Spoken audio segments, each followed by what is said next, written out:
Hello, everyone. Happy New Year. I'm excited to see all of you. We all are.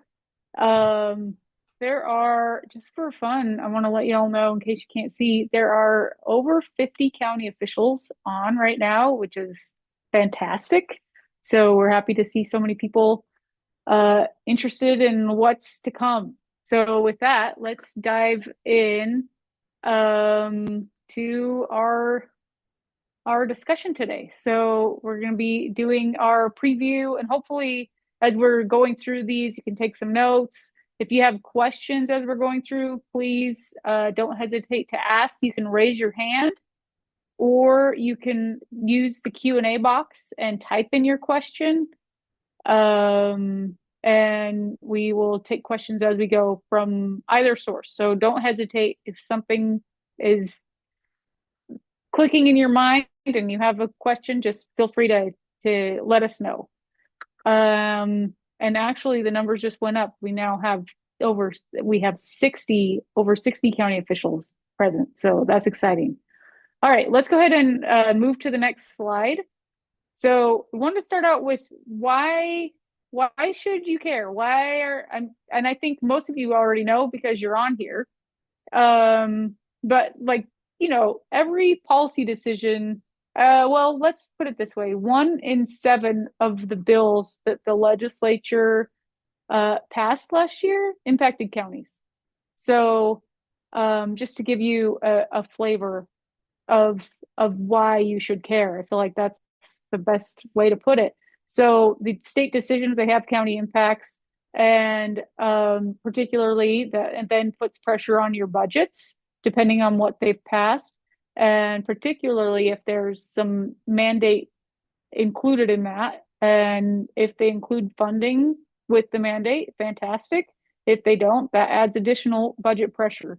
One of the things that we'll talk about later is how IAC and our membership is looking to move forward and find a pathway to decrease some of that unexpected pressure that comes when legislators pass something that they don't think will have and a financial impact on local governments, on counties, and then it ends up having an impact, and they just weren't necessarily aware of what all of those impacts would be. So we'll talk about that as we go on. So we will go ahead and we'll move on to the next slide. The next one is just kind of a refresher that we have a bicameral legislature, 35 senators, 70 House members. So there's 3 representatives in every district. You have 1 senator and 2 House members for all 35 districts. And then leadership and committee assignments are especially important, and we'll get into that a little bit more as we move on. And we can go to the next slide. So our Senate leadership, the Senate leadership has remained the same as what they elected last year. Since they're on the second year of their term, this is still considered kind of all of the same. It's just the second year of their leadership, but they don't elect new leadership every year. They elect it after every election. So the next time they elect leadership will be in December of this year now, 2026. So, and then on the minority side, you have your minority leader, and those have also have remained the same from last year. On the House side, there's going to be a shakeup. So right now, you can see right here, it says that in the left bottom corner, the assistant majority leader is Josh Tanner. It was just formally announced, I think, night before last, that Josh Tanner has been appointed by the speaker to be the new co-chair of JFAC. And he has announced that he will be stepping out of leadership to give that his full attention. And we've had 2 House members so far that have publicly announced interest in running for the assistant majority leader. It is an election that the caucus holds. It's not a public election, so we don't know, how it all shakes out. They do it in their caucus room. But So far, Doug Pickett has announced an intent to run for assistant majority leader from Oakley, Idaho. And Jeff Ehlers from Meridian, Idaho, has announced that he is interested in running for assistant majority leader as well. So there are also some committee chairmanships that are now available. One of them, as you can see, has already created a domino with Wendy Horman's resignation and Josh Tanner being appointed there. But as some of you may be aware, Kevin Andrus was the chair of the House Agriculture Committee, and he resigned earlier this year, so that there's a vacancy there. And Representative Clow was the chair of the House Business Committee, and he resigned earlier this year. And Don Hall, our own Don Hall, Twin Falls County Commissioner, that is now a legislator, was sworn in his place. But that means that those two committee chair positions are also open. We don't anticipate that those will be filled until after the House leadership race shakes out, because it's possible that one of the folks that's running for that ends up getting a chairmanship position. We wouldn't be surprised. So that's the House. Feels like it's always pretty dynamic. And then as far as House minority leadership, they also have a vacancy. Their caucus chair was Todd Achilles, but he resigned last summer from the House because he's running for the U.S. Senate as an independent. So that is also open. I'm sure they will have their vote on Monday as well as the legislature kicks off. JFAC, I already talked about that a little bit. These are the new co-chair, Josh Tanner, and then Senator Groh is the same, and the other three remain the same as what they were last year. But I wanted to point out JFAC specifically because we're going to be watching it a lot closer than we usually we'll watch JFAC for transportation funding issues.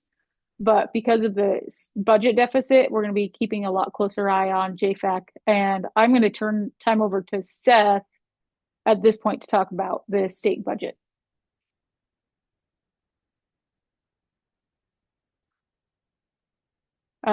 Seth? Thanks, I Sarah. don't know. Okay, there you are. Can you hear me now? Yes. Okay, thanks, Sarah. And we'll spend the next few minutes talking a little bit about the state budget because really, at the end of the day, it is the state budget that is going to be the dominant item this legislative session. I think, as everybody's aware, there are some budgetary challenges that the state is dealing with. We'll talk a little bit about those challenges. But to start, I want to just provide a brief overview of the state budget process, state funds, and how all that comes into play. The governor will announce during his State of the State or shortly after the State of the State, he'll release his proposed budget. And that essentially serves, if we're to compare the county budget process to the state budget process, essentially the governor comes up with a suggested budget that is presented to the legislature, much like the county clerk by statute is required to put together a suggested budget that goes to the Board of County Commissioners. The Board of Commissioners then is responsible for establishing a tentative budget and then ultimately adopting the budget that the county utilizes to operate its various programs and services. With the state legislature, it's the legislature that once they receive that recommended budget from the governor, ultimately they have the final decision as to what those budgets look like. And so the legislature is responsible for appropriating the funds that will then fund state agencies. Sometimes they will take the governor's recommendations at face value and adopt them. Other times they'll make changes to address legislative priorities that might not necessarily align with the governor's priorities. And when we talk about state funds in general, there are essentially three categories of funds that go into the state budget. There's the state general fund. State general fund revenues come from income tax that is assessed both on individual and business income. There is also a sales tax state collects that everyone pays when they buy things, whether it be at the grocery store, whether it is at a restaurant, if you buy a new vehicle, you're paying a sales tax on that. So that is another key revenue source for the state. There are also some miscellaneous taxes and fees, some of which will go into the state general fund, but a lot of those fees that are collected by the state are considered as dedicated funds, which is the next category of funds that the state will deal with. Um, much like counties have received district court funds that are dedicated to the operation of the district court, the state receives a portion of those district court funds as well. When we talk about the gas tax, those are dedicated funds for transportation projects that are split between the state and local jurisdictions. And so, very similar to how counties operate with dedicated funds. The third budget category that the state has that counties aren't necessarily accustomed to is there is a federal funds budget that the state works with. And so when we're talking about Medicaid, for example, there are federal funds that come in to support most of the state's Medicaid program. However, there's a state match required. And so there are state general funds that'll go into covering Medicaid expenses to supplement the federal funds that come in to pay for Medicaid. There are also federal funds that come in for health and welfare. There are federal funds that come in for education and various other programs. And so when you're looking through a state budget, you'll often see a general fund portion, a dedicated fund portion, and a federal funds portion. So all of those dollars comprise of the various revenues that come for the state. Hey, Seth, Now, it looks like there's a question. I'm not sure if you saw the hand up. no, go ahead with the question. Um, it's Elaine Fox.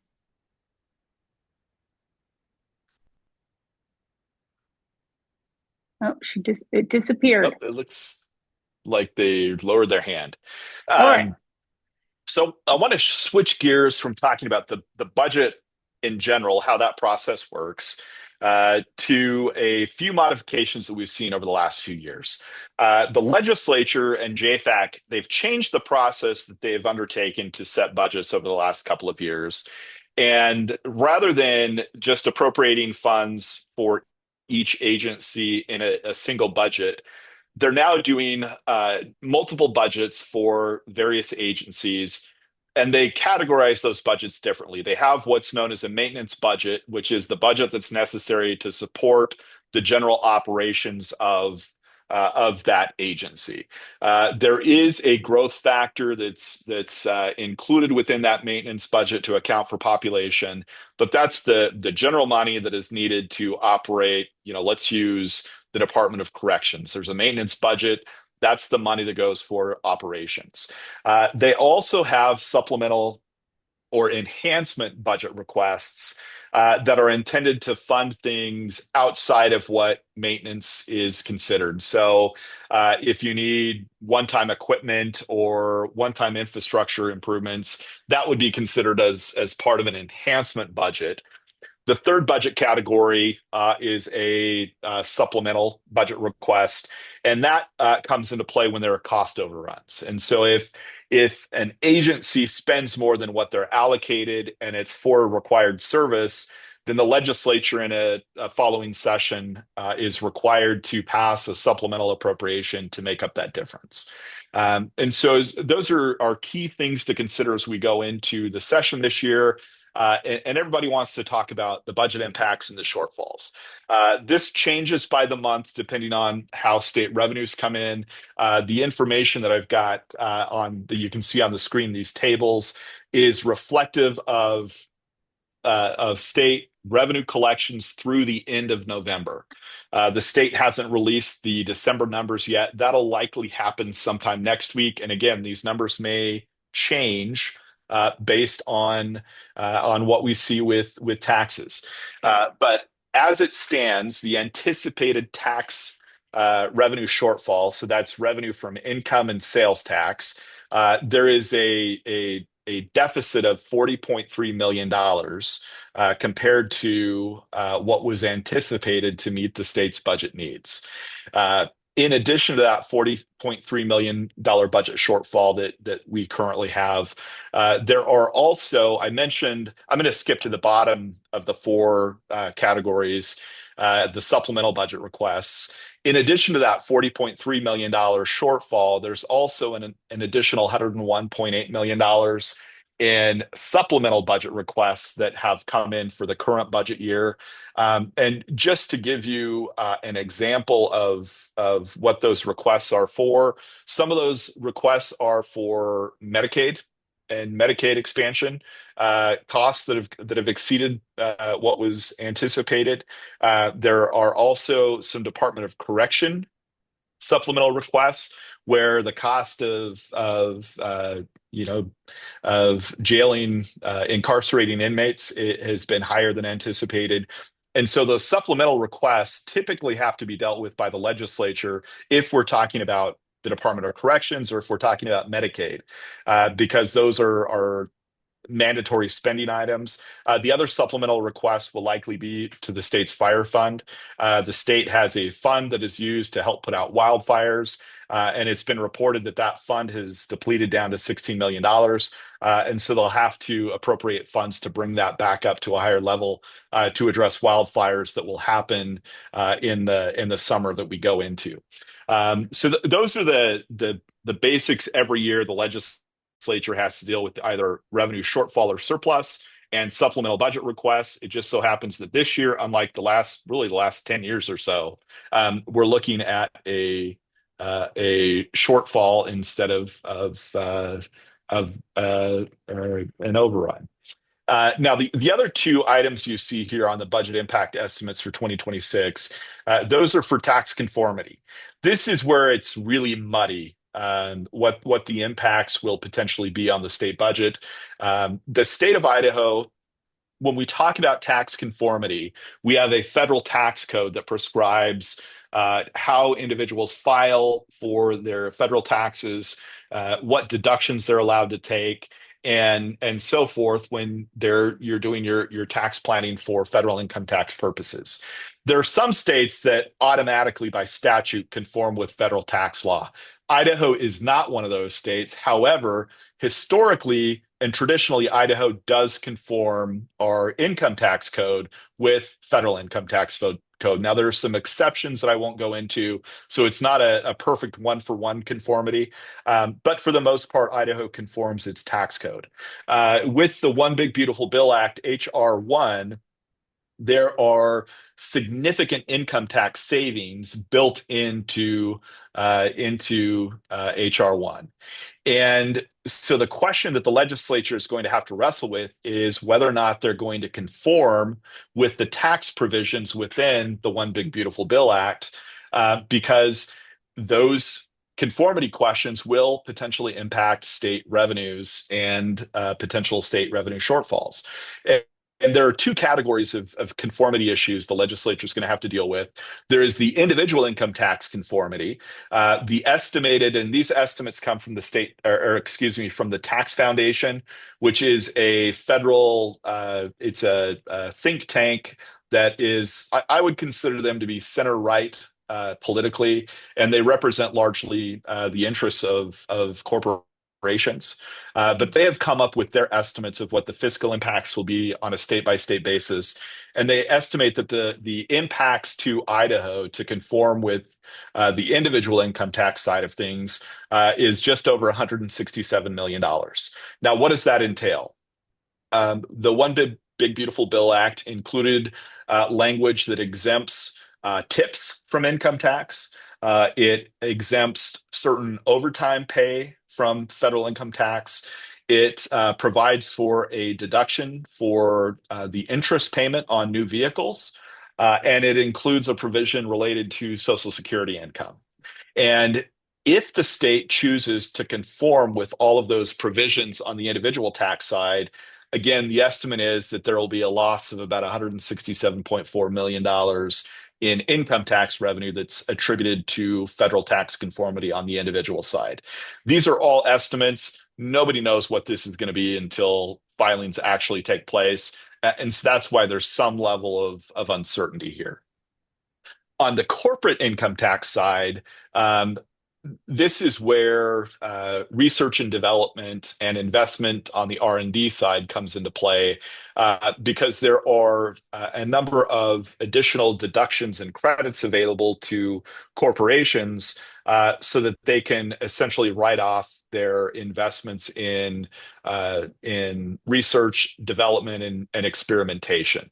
There are a few other provisions as well that are included in this, but I think that's the simplest way of explaining it. The potential impact to the state on corporate income tax conformity is $117 million for fiscal year 26. Again, those numbers are coming from the Tax Foundation, and they likely will look differently if the state chooses to conform. With the revenue shortfalls that we're seeing right now, a lot of those shortfalls are on the income tax side of things. In fact, if you look at the corporate income tax collections through November are down almost $41 million. So that revenue shortfall is almost entirely due to shortfalls on the corporate income tax side. There are some that think the reason for that is that corporations are not withholding all of their potential tax payments in anticipation that the state will conform. And so some of the revenue shortfall due to conformity may already be built into tax filings, but again, we won't know until the legislature determines what to do with conformity. And then at that point, we'll have to wait and see where the final collections come in. Now, when we fast forward to 2027, which is, and again, these impacts are for the current year that we're in. The governor issued a 3% holdback on all agencies, excluding K through 12 education, to hopefully address these shortfalls. And we should have some good data as we enter the legislative session next week that will pinpoint whether that has been successful in addressing some of these areas. Now, when we talk about 2027, we still have these tax conformity issues that will impact state revenues for 2027. In addition to that, when we look at population-based budget enhancements, that's growth to state agency budgets attributed to population growth. The estimated growth is at $191 million. And then the last category we have on here is the requested budget enhancements of $339 million. Of that 339, 275 million of that, so roughly 2/3, is in the state general fund money that goes to transportation, both at the state and the local level. And so we are very much concerned that because of the budget situation, these budget enhancements likely are to be the first things to go, which means we're bracing for that $110 million that goes to cities, counties, and highway districts for roads. We're bracing for that to be eliminated. Next slide, please.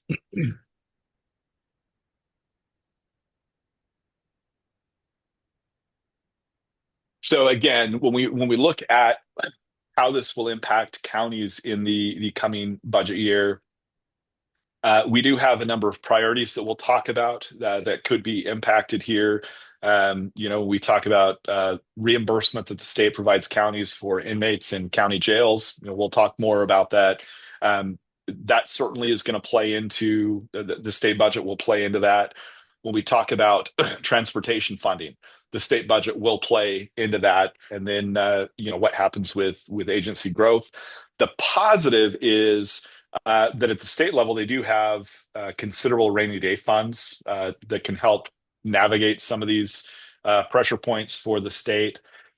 But one of the primary concerns that we have is if the state is constrained in their budget, what does the state then shift on to counties as far as responsibility goes to help balance things at the state level? And so that will be at the point of the spear for us as we're engaging the legislatures, making sure that they're not shifting those costs down onto counties in the event that the state does make additional budget cuts.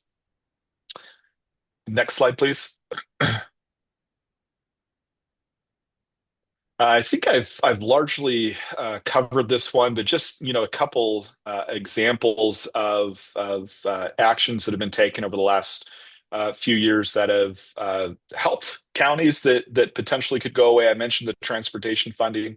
If the state does not provide that 110 million in local transportation funding, then counties, cities, and highway districts are going to have two options. You either have to levy a higher property tax to pay for the funding of roads, or you just reduce the services that you're providing, the maintenance that you're doing on those roads.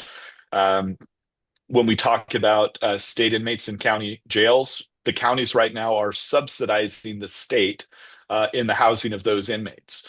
And that's why it's one of our priorities to push for increased funding from the state for those inmates in county jails. That if the state determines they don't have the budget capacity to do that, we're going to continue to see that shift. And so those are just a couple of areas where we really need to be watching. And again, as we get into our legislative priorities, you'll notice a recurring theme in those priorities. And it's an effort to really stop this shift from the state to the county level and provide funding sources to cover those important county services.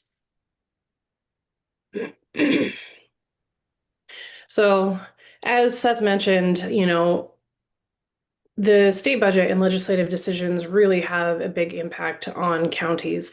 Public safety remains one of our largest areas that we continue to watch when the state funding or the state makes their funding decisions. So he kind of touched on it a little bit a couple times on the state inmate issue. So this is a real big example of this impact. Our average daily rate for inmates is approximately $114 a day. Currently, the state only reimburses us $55 a day for the first 7 days and $75 a day thereafter. So you can see that this does not fully offset actual costs across the state. It might for some counties, but not for most counties. And like I said, our average is at 114. So if the reimbursement rates don't keep up with the actual costs, we're continuing to backfill with our local dollars where we can pull them from. Another area that we're impacted is in our courts. So we have to help, fund the court system. So although, a couple years ago, the primary responsibility for indigent services or indigent defense services was shifted to the state, we still have a financial responsibility in that part as well. When we're talking about unfunded and underfunded areas, this is an area where we could get some help from the state. A couple years ago, they disallowed for the suspension of driver's licenses to collect for fines and fees. If that were changed, we would be able to increase the amount of revenue that is brought in to help support those services in the courts. And also, looking at the state constraints on the Supreme Court budget that has a direct impact on counties, such as technology upgrades or and then assistance with specialty courts. Some counties have specialty courts, some don't. I know that the Supreme Court assists in funding for those. If they don't, then that burden slides to counties.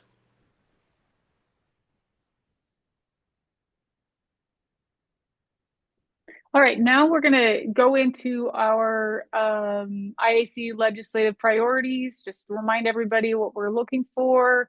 We're really focused this year on making sure that our legislators understand that we want to partner with them for solutions that are going to be helpful for taxpayers, which are mutual constituents. So keep that in mind as you're thinking about how you want to talk about the different priorities with legislators. Is a nice reminder that they are both of your constituents and that that everyone wants to be able to provide the services needed but with the least amount of burden that we can put on taxpayers at the same time and to provide practical solutions.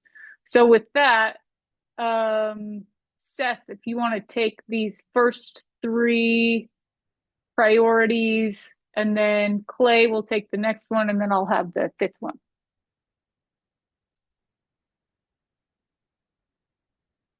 Yeah, so this first slide is all focused on increasing fiscal transparency and accountability.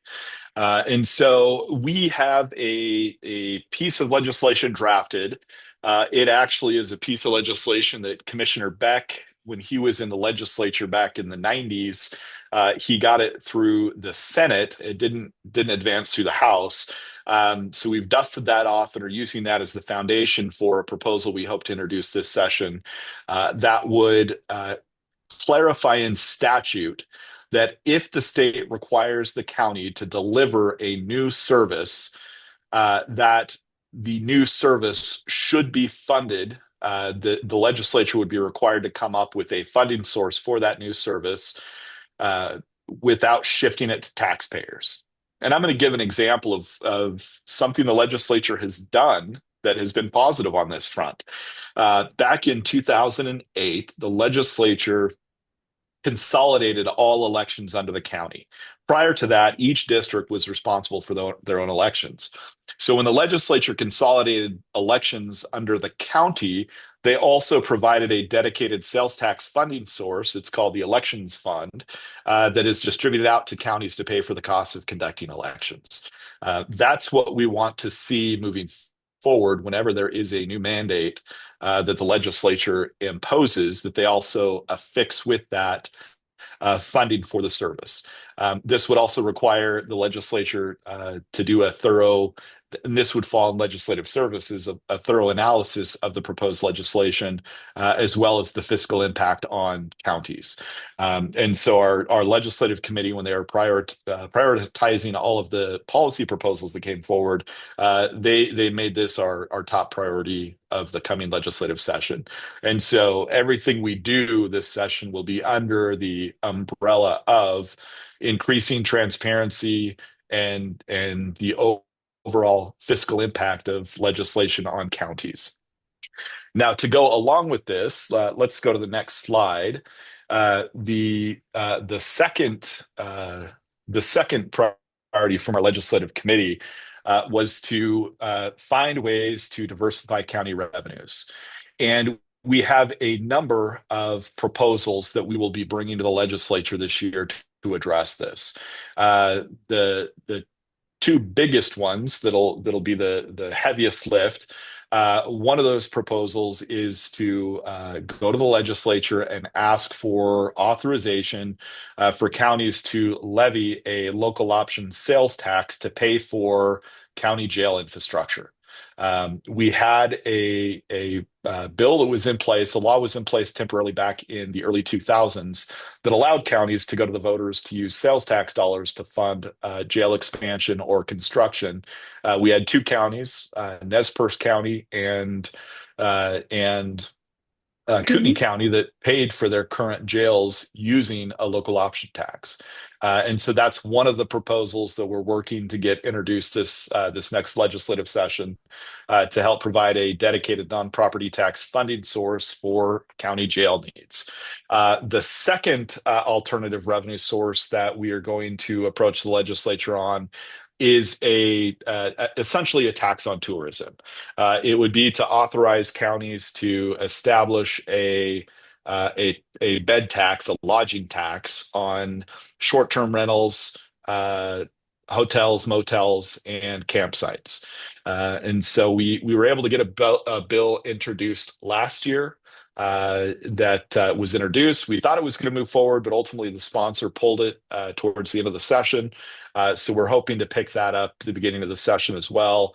And so those would be two proposals that would provide alternative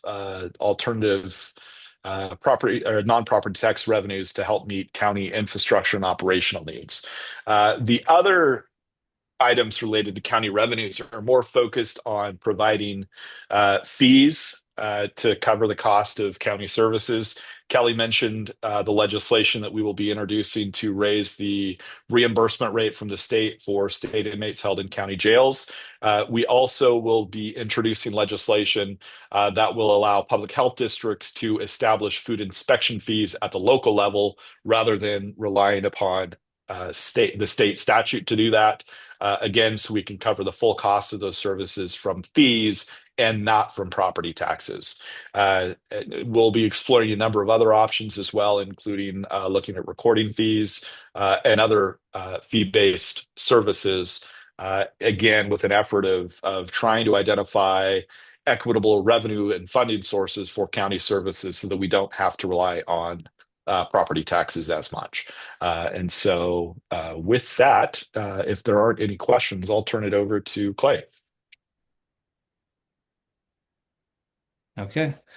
Not seeing any questions. Thank you, Seth. So, as we live in Idaho, I'm sure I'm going to say something that you all know. We have a lot of public lands, and a lot of those are federally owned lands. And decisions regarding the management of those lands have a huge impact on counties, whether it's from emergency response or road access. And the current framework of that can be very frustrating for counties because they feel like passive observers in the process of managing these lands.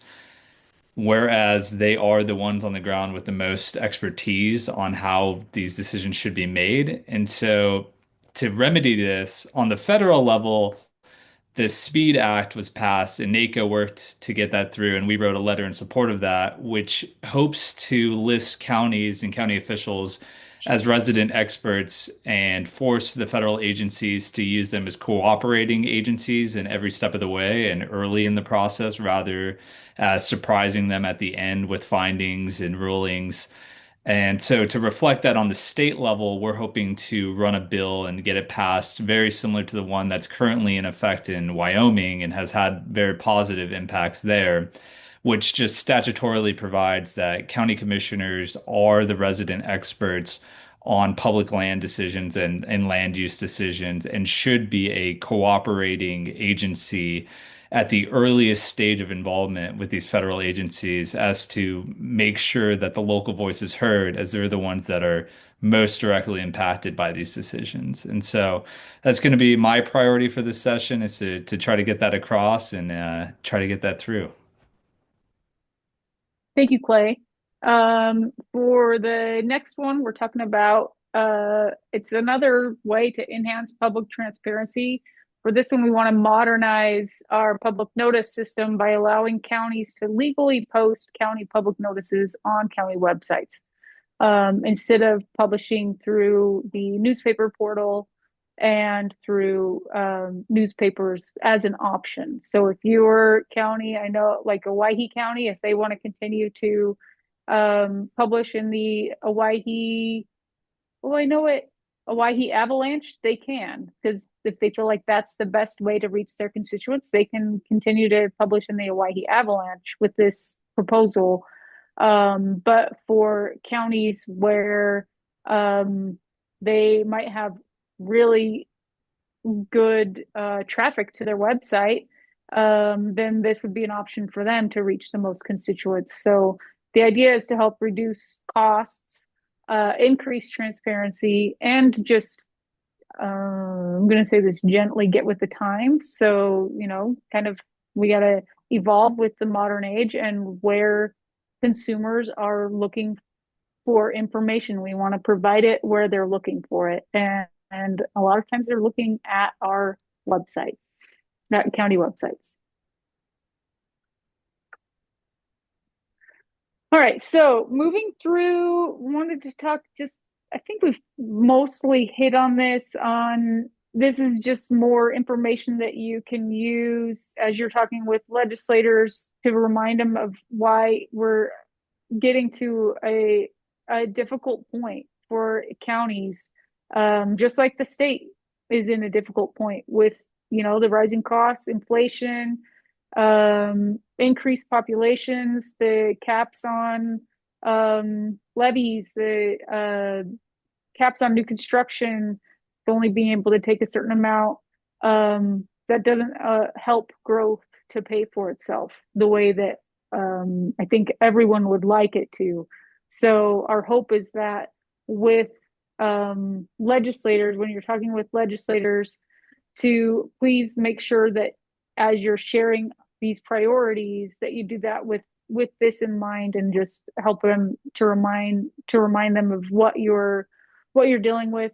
And as far as, it says underfunded mandates, but a lot of times it's just keep that in mind. It doesn't say unfunded, it's underfunded, because for the most part, that's where we are at this point.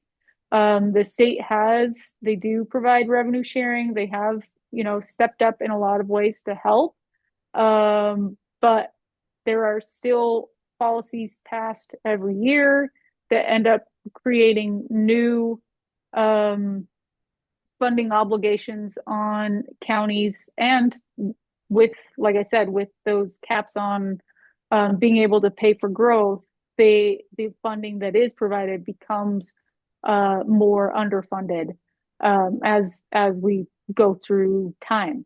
So to keep that in mind, if your legislators, when you're talking to them, and if they want more details, particularly about the mandates on counties, Ada County has done a really good job of setting that up with legislators, and their prosecutor's office put together a publication called County Mandates Under Idaho Law. It was produced in 2024, so it has, I think it's 40 pages plus long of the mandates that were in statute as of December 2024, that counties are obligated to do. And it's a great, even if you just print it off and hand it to them and they see how heavy it is, it's a great object lesson for legislators to understand just how the scope of what counties are required to do, and that they are partnering with the state to do these various things. Next slide. So just, and like I think I said this before, remember as you're talking with legislators to think about how we can send this message that we're wanting to deliver results for Idahoans together. Like, this is a shared responsibility.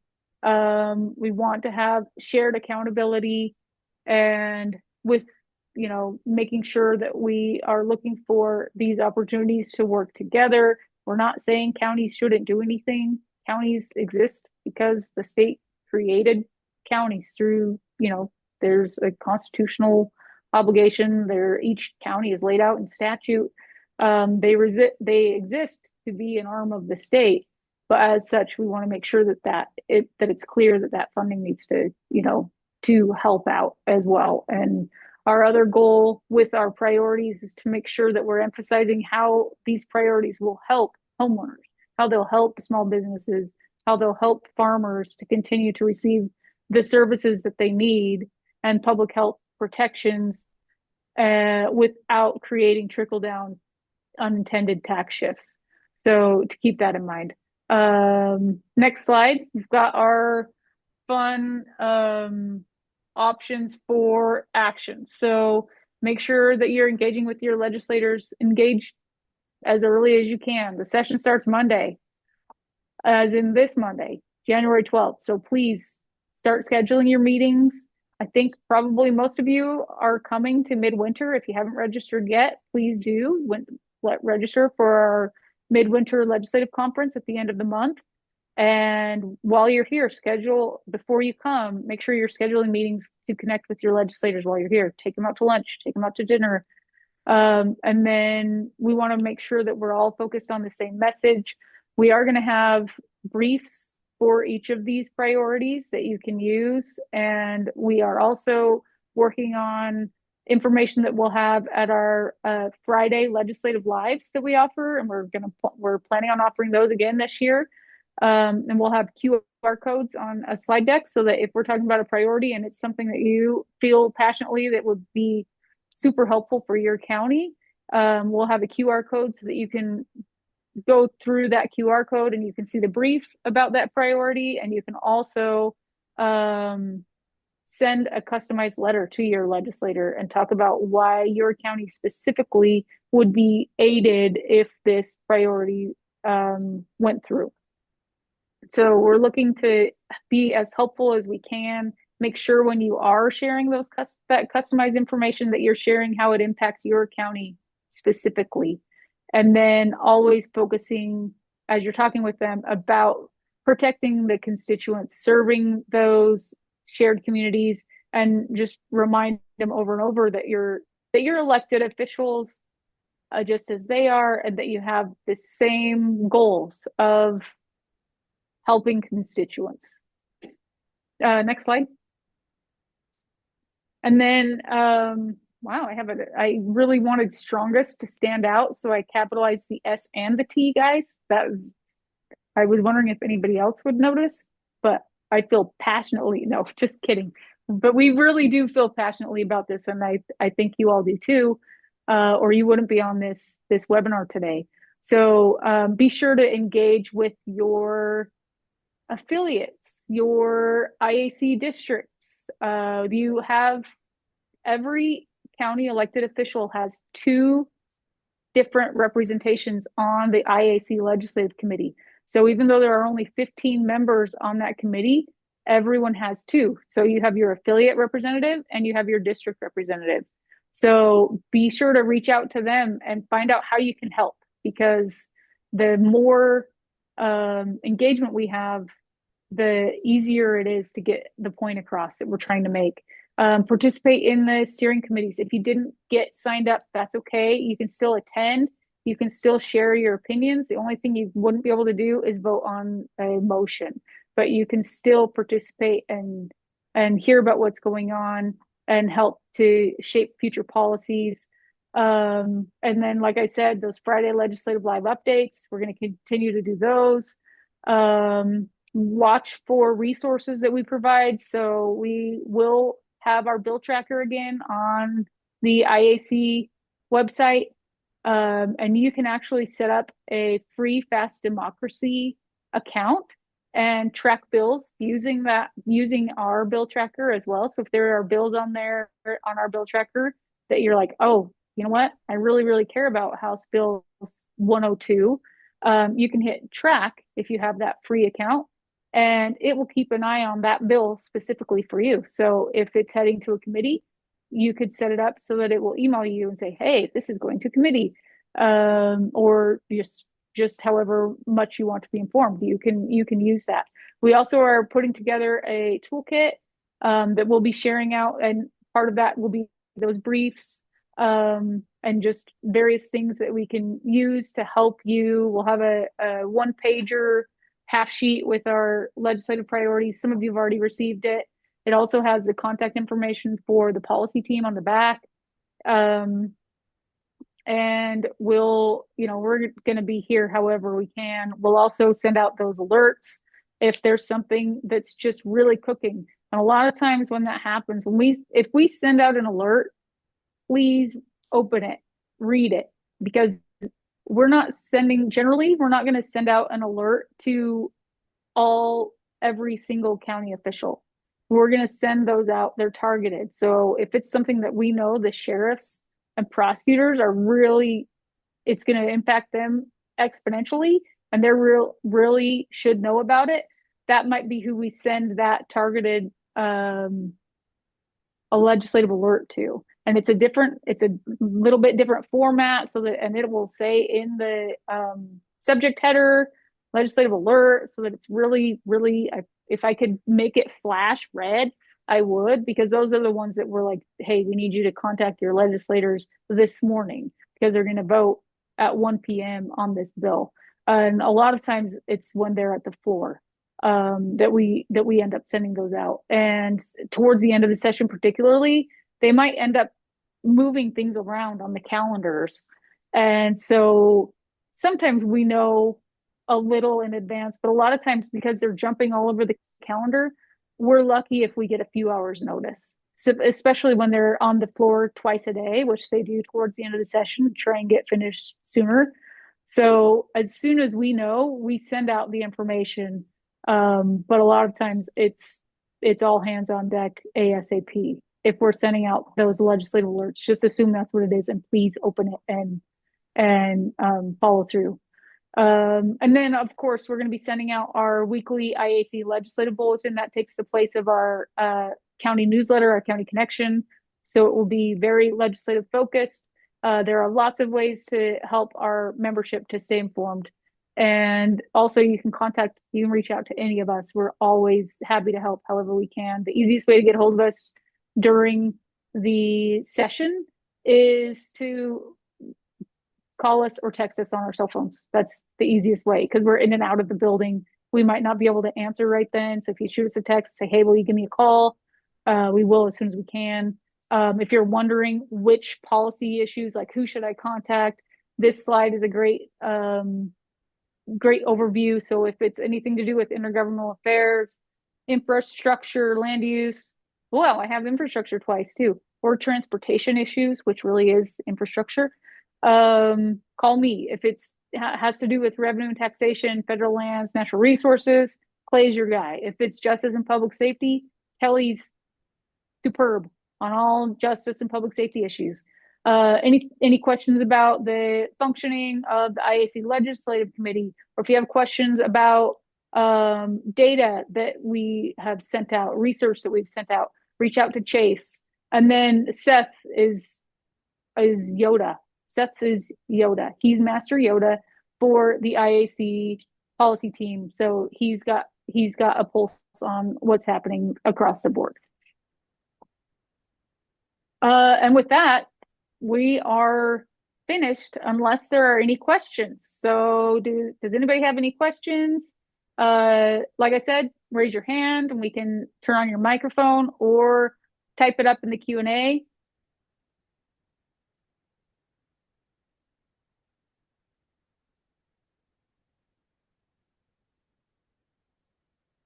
I see one in the Q&A, but I don't know how to see it.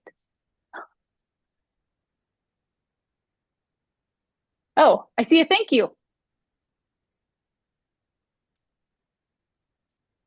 All right, I don't see any hands raised. I don't see any other questions. Any questions? So thank you everybody for participating. We had 80 county officials. Woo-hoo! So thank you all, and hopefully we'll continue to see the engagement. We appreciate all of you. Sarah, real quick, there is a question. Oh, all from right. Kirk. Hi, Sarah. It's Kirk Willey from Jim County. Hello. Hey, have you seen or heard any draft legislation regarding funding for school districts for new construction when they are unable to pass a bond multiple times? I haven't seen anything new. I know that Seth can probably answer this better than I, but some of the property tax relief that has come through the school district's facilities fund. So for counties that didn't for school districts that had a bond, Right. they are using that to pay down the bond. If they didn't have a bond, they can use it to save up to do something with it. But beyond that, I haven't heard of anything new. Seth, have you or anybody else on the policy team heard of anything like that? No, I haven't. I know there's a lot of discussion about what districts should be able to do with those funds that are accruing to them on an annual basis, either through the school district facility fund, which is ongoing, but there's also a school modernization fund that the Emmett School District should have received funding through, and so there's certainly some a need there, but I haven't heard of anything concrete on it. Okay. Thanks, Seth. Yeah, the issue is not obviously the bond reduction helps, but it doesn't even come close to being able to finance new construction. And, we're not the only county that has a school district that is unable to pass a bond for that. And we're in dire need of some new facilities. And I've asked our representatives to, provide an avenue for alternative funding, when that happens. And I have yet to see any type of resolution. So I appreciate your time. Senator Grow, that's your senator. He is Yeah. on the local gov and tax committee, so I would say keep the pressure on him. Yeah, I'll talk to him again about it this week or this session. But I've spoken with him directly about it, and we haven't made any progress yet. So thanks. Mm-hmm. Any other questions? We do have a comment, which is coming from Annette Diger. Annette Diger is a lion in the Capitol building. She's on our legislative committee, and she is pretty fearless. So her recommendation is to get to know your legislators. It's so important. And she's married to one. So she has an extra knowledge that they will listen. And I can second that, because I can't tell you how many times we've gone and talked to a legislator about supporting a bill, and they say, "Well, what do my county clerks think? What do my county commissioners think? How does it impact my county?" And they want to hear from their constituents, which you are. So they want to hear from their local partners.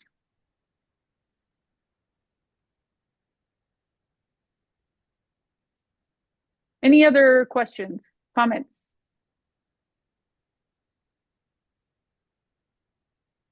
All right. Thank you, everyone. We will hopefully see you all again soon.